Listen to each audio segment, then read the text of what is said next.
ఒక మాట చెప్తున్నా, చాలా జాగ్రత్తగా వినండి. భూమి మీద గొప్పది ఏదైనా ఉందంటే అది సంఘం మాత్రమే. భూమి మీద గొప్పవాడు ఎవడైనా ఉన్నాడు అని అంటే అది సంఘం కోసం అహర్నిశలు కష్టపడి మోకరించి కన్నీళ్లు విడిచి ప్రార్థన చేసే సేవకుడు తప్ప మరొకడు గొప్పవాడు ఎవడు లేడు. క్రిస్మస్ ఆరాధనని పెట్టారు. అందరూ ఎలాగైతే చెప్పండి, రాజకీయ నాయకులను తీసుకొని వచ్చి వేదికలు ఎక్కించి ఆ వేదికను ఎలా పాడు చేస్తున్నారు, వాళ్ళు కూడా అదే చేస్తారు. అలాగని నేను పిలవద్దని చెప్పట్లేదు. నాయకులను పిలవండి, అధికారులను పిలవండి, కానీ వాళ్ళు మనం చెప్పినటువంటి సమయానికి వచ్చి వాక్యం విని, ఈరోజు దేవుడు మాతో మాట్లాడాడు, వాక్యం వినగలిగినటువంటి టైం వాళ్ళ దగ్గర ఉందనుకుంటే పిలుద్దాం. వాళ్ళకి వాక్యం చెప్పగలం అనుకుంటే వాళ్ళని పిలుద్దాం, లేదనుకుంటే పిలవకపోవడమే మంచిది ప్రియమైన వారు. ఎందుకనంటే ఇలాగ ఒక సేవకుడు వాక్యం చెప్తుంటే ఆ సంఘ పెద్ద హడావిడిగా వచ్చేసన్నాడట, అయ్యగారు మీరు ఒక 10 నిమిషాలు వాక్యం ఆపేసేయండి అని అన్నాడట. ఎందుకు ఆపేయాలయ్యా అని అడిగితే, మన స్థానిక శాసన సభ్యులు వచ్చారు, ఎమ్మెల్యే గారు వచ్చాడు, మీరు వాక్యం చెప్పడం 10 నిమిషాలు ఆపేయండి. నీకు అర్థమవుతుందో లేదో నాకు అర్థం కావట్లేదు, కానీ ఒక మాట చెప్తున్నా, చాలా జాగ్రత్తగా వినండి. భూమి మీద గొప్పది ఏదైనా ఉందంటే అది సంఘం మాత్రమే. భూమి మీద గొప్పవాడు ఎవడైనా ఉన్నాడు అని అంటే అది సంఘం కోసం అహర్నిశలు కష్టపడి మోకరించి కన్నీళ్లు విడిచి ప్రార్థన చేసే సేవకుడు తప్ప మరొకడు గొప్పవాడు ఎవడు లేడు. అది ఎమ్మెల్యే కావచ్చు, ఎంపీ కావచ్చు, ఎవడైనా సరే సంఘ కాపరి ముందు తల దించాల్సిందే ప్రియమైన వాళ్ళారా, కాదా? దేవుడు అట్టి అధికారాన్ని కాపరికి ఇచ్చాడు, సేవకుడికి ఇచ్చాడు. అలాంటి సేవకుడు నిలబడి వాక్యం చెప్తుంటే, ఆత్మ తీవ్రత కలిగి చరిత్రకు సంబంధించిన విషయాలు చెప్తుంటే సంఘ పెద్ద అలా వచ్చానడట, అయ్యగారు ఒక 10 నిమిషాలు వాక్యం ఆపేయండి, ఎమ్మెల్యే గారు వచ్చి మాట్లాడి విషయం చెప్పి వెళ్ళిపోతారట, ఆ తర్వాత మీరు గంట ప్రసంగం చేసుకోండి అని అన్నాడట. ఈ మాత్రం దానికి ఆ సేవకుడికి టైం ఇవ్వడం దేనికి, వాక్యం ఇవ్వడం దేనికి? అది ఏదో ఆ కార్యక్రమాన్ని అంతా మీరే జరిపించుకోరాదా?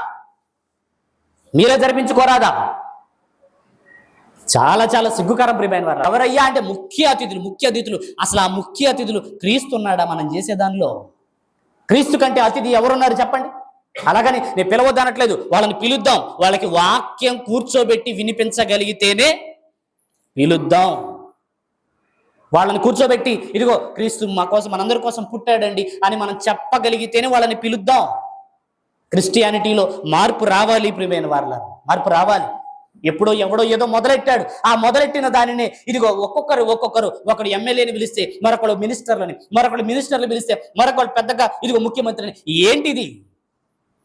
గుర్తుపెట్టుకోండి, సంఘంలోనికి రాజకీయ రంగు పులుమడానికి వీల్లేదు ప్రియమైన వారు. సంఘంలోనికి యాజకుడు మాత్రమే కనపడాలి, సంఘంలో యాజకీయం మాత్రమే ఉండాలి, రాజకీయానికి అసలు అవకాశం లేనే లేదు. అందుకు కాదా ఎఫెసీ సంఘం గురించి అపోస్తలుడైన పౌలు గారు తిమోతితో మాట్లాడింది ఏమని? ఇదిగో మీ అధికారుల కొరకు ప్రార్థన చేయి, వాళ్ళ కోసం విజ్ఞాపన చేయి, అంతేగాని వాళ్ళని తీసుకొని వచ్చి నెత్తి మీద రుద్దుకోవద్దని పౌలు గారు చెప్పాడా లేదా? చెప్పాడు. ఎందుకు చెప్పాడయ్యా అంటే, ఇప్పుడు మీరు రానిచ్చారనుకోండి, రేపు ఎలక్షన్ టైంలో ఆ కాపరిని అడగకుండానే డైరెక్ట్గా బలిపీఠం దగ్గర నిలబడి మా పార్టీకి ఓటేయండి అని అడుగుతారా? అడగరా? అడుగుతారు.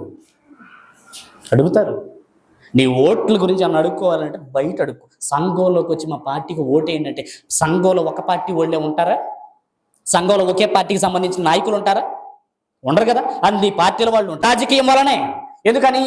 ఈ పంచాయతీ ఎలక్షన్లు వచ్చాయి, సర్పంచ్లుగా 2 పోటీ చేశారు. ఆ 2 సర్పంచ్లుగా పోటీ చేసింది ఎవరో కాదు, ఆ సంఘం వాళ్ళే. ఒకడేమో టీడీపీ అన్నారు, ఒకడేమో వైసీపీ అని అన్నారు. ఆ రెండిటి వల్ల చెప్పండి 2గా విడిపోయింది. నేను ఎందుకు రాజకీయ రంగులని సంఘంలోనికి తీసుకొని రావద్దు అంటున్నాను అని అంటే, అది ఒక్కసారి వచ్చిందా సంఘానికి నష్టం. సంఘానికి నష్టం అంటే సాక్షాత్తు క్రీస్తుకి నష్టం. క్రీస్తుకే నష్టం జరిగితే ఆయన కనుగుడ్డులో ఏలు పెట్టినట్టే.